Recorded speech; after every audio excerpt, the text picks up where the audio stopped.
Hello जी, नमस्ते, सत श्री अकाल, आदाब, क्या हाल चाल। मैं आपका दोस्त वंश त्यागी और आप जुड़े हुए हैं स्टोरी टेल्स विद वंश त्यागी के साथ। स्टोरी टेल्स, कहानियों की एक ऐसी दुनिया जहां आप मिलते हैं खुद से। तो आज मैं आपको सुनाने जा रहा हूं अपनी लिखी हुई कहानी सावन द फील ऑफ लव।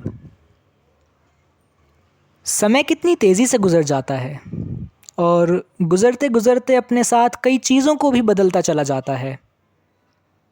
हाथ में कॉफ़ी का मग लिए बाहर बालकनी में सुहाने मौसम का लुत्फ़ उठाते हुए कुछ ऐसा ही राहुल भी सोच रहा था। और तभी बारिश शुरू हो जाती है। जैसे जैसे बारिश की बूंदें राहुल के चेहरे पर पड़ती हैं, वैसे वैसे उसकी दिल की धड़कन भी बढ़ती चली जाती है। बारिश की हर बूंद को महसूस करते हुए राहुल आहिस्ता आहिस्ता अपना पूरा शरीर खुले आसमान को सौंप देता है, जैसे मानो वो कह रहा हो कि आज मैं जी भर कर भीगना चाहता हूँ। यकीन कर पाना मुश्किल है कि ये वही राहुल है जिसे आज से 3-4 साल पहले तक बारिश के नाम से सख्त नफरत थी, और आज वो खुद को इस तरह बादलों को सौंपे बैठा हुआ है। ये किसी चमत्कार से कम तो मालूम नहीं पड़ रहा। तभी मेघना राहुल को पीछे से अपनी बाहों में समा लेती है। मेघना ही तो थी वो जिसने राहुल को बारिश के असली एहसास से परिचित कराया था। मेघना ही तो थी वो जिसने बंजर जैसी पड़ी राहुल की ज़िंदगी को एक महकते हुए बगीचे में बदला था। एक हल्की मुस्कान के साथ मेघना के हाथों को थामते हुए राहुल बुदबुदाया, आखिर तुम आ ही गई। आंखों में थोड़ी शर्म और लफ्ज़ों में थोड़ी झिझक लिए हुए मेघना बोली, क्यों, मेरा आना तुम्हें अच्छा नहीं लगा क्या? और इतना कहते ही वो रूठ गई। राहुल उसे चिढ़ाते हुए बोला, मैंने ऐसा तो नहीं कहा। यहाँ तुम्हारे सिवा मेरा है ही कौन? एक तुम ही तो हो जिससे मैं अपनी सारी बातें साझा करता हूँ, अपना हर सुख दुख तुम्हारे साथ बांटता हूँ, या यूँ कहो कि तुम्हारे ना होने से तो मैं कुछ भी नहीं। तो आखिर तुम्हारा ना होना मुझे कैसे अच्छा लग सकता था? राहुल का शरारती स्वभाव अचानक भावुकता में बदल गया,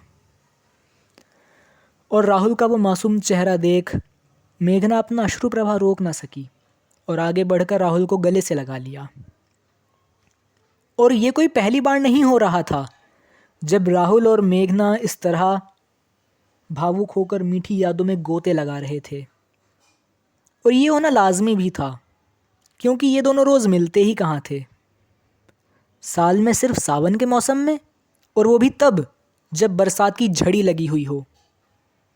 अब वो पहले वाली बात नहीं रही जब दोनों रोज़ाना घंटों बातें करते थे, हंसी मजाक करते थे, बाहर घूमने जाया करते थे, और सबसे महत्वपूर्ण, खुद से ज़्यादा एक दूसरे की फ़िक्र करते थे। लेकिन राहुल अब भी यही चाहता है कि वो मेघना के साथ ज़्यादा से ज़्यादा समय बिताए। मगर अफसोस, ऊपर वाला राहुल से ये हक 2 साल पहले ही छीन चुका है। हाँ, 2 साल पहले मेघना को ऊपर वाले ने राहुल से छीन लिया। मेघना के जाने के बाद राहुल अंदर से बिल्कुल टूट चुका था। घंटों तक बंद अंधेरे कमरे में खुद को कैद रखना मानो उसका एक नया शौक बन गया था। अगर मेघना के जाने के बाद राहुल के पास कुछ था तो वो थी सिर्फ उसकी यादें। उन्हीं यादों के साथ राहुल ने अपनी एक नई जिंदगी की शुरुआत की, और वो यादें कब राहुल के लिए वास्तविकता का रूप धारण करती चली गई, राहुल को खुद इस बात का पता नहीं चला। वो यादें वास्तविकता से इतना भर चुकी थी कि राहुल को खुद के आसपास मेघना का ही एहसास होने लगा। सावन और बसंत 2 ऐसे महीने हैं जिसमें कोई भी व्यक्ति खुद को प्रेम सागर में गोते लगाए बिना नहीं रोक पाता। अकेलापन और तन्हाई जब किसी को घेर लेती हैं तो उसके पास प्रेम रूपी सागर में समाधि ले लेने के अलावा और कोई रास्ता नहीं बच जाता।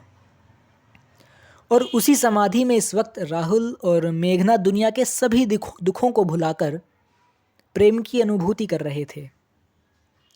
उनका आलिंगन ये साफ दर्शा रहा था कि न जाने आज के बाद उनकी मुलाकात फिर कब होगी।